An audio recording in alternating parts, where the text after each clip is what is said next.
அதாவது ஒரு பேட்டரியில் 5 கிலோவாட்டுன்னு சொல்லுவாங்க. 5 யூனிட்டை நீங்கள் ஸ்டோர் பண்ணலாம். சாதாரண நம்ம வீட்டில் லெட் ஆசிட் பேட்டரி வாங்கும்போது அதில் நெருக்கி 1 யூனிட்டு நம்ம ஸ்டோர் பண்ண முடியும். இப்போ இந்த மாதிரி வரக்கூடிய ஹைப்ரிட் இன்வெர்ட்ரு, சோலார் இன்வெர்ட்டரில் நீங்கள் 5 யூனிட்டு சேர்க்கக்கூடிய 5 யூனிட்டு சேர்த்து வைக்கக்கூடிய பேட்டரிகளை 8 பேட்டரி வரைக்கும் நீங்கள் கனெக்ட் பண்ணலாம். கிட்டத்தட்ட 40 யூனிட் வரைக்கும் நீங்கள் ஸ்டோர் பண்ண முடியும். அந்த மாதிரி எக்ஸஸாக பவர் ஸ்டோர் பண்ணக்கூடிய சிஸ்டம் தான் வரும். அப்போ நம்ம இன்வெர்ட்டர் கணக்கை வச்சு 5 கிலோவாட்டுன்னு சொல்லக்கூடாது. சோலார் பேனலோட அளவை தான் நீங்கள் கணக்கில் வைக்கணும்.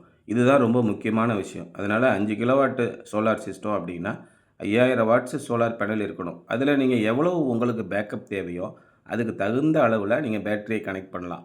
ஒரு 5 கிலோவாட் சிஸ்டத்தில் 25லேருந்து 30 யூனிட் நமக்கு உற்பத்தி ஆகுதுன்னா, பகல் நேரத்தில் வரக்கூடிய தேவைப்படக்கூடிய சோலார் பவர் எல்லாத்தையும் நம்ம டைரெக்டாக பேட்டரி இல்லாமையே பயன்படுத்த முடியும்.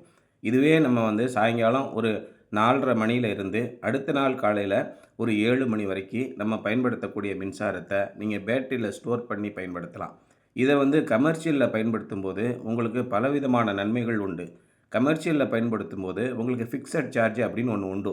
அந்த ஃபிக்ஸட் சார்ஜுங்கிறது கிலோவாட்டுக்கு ரூ. 220.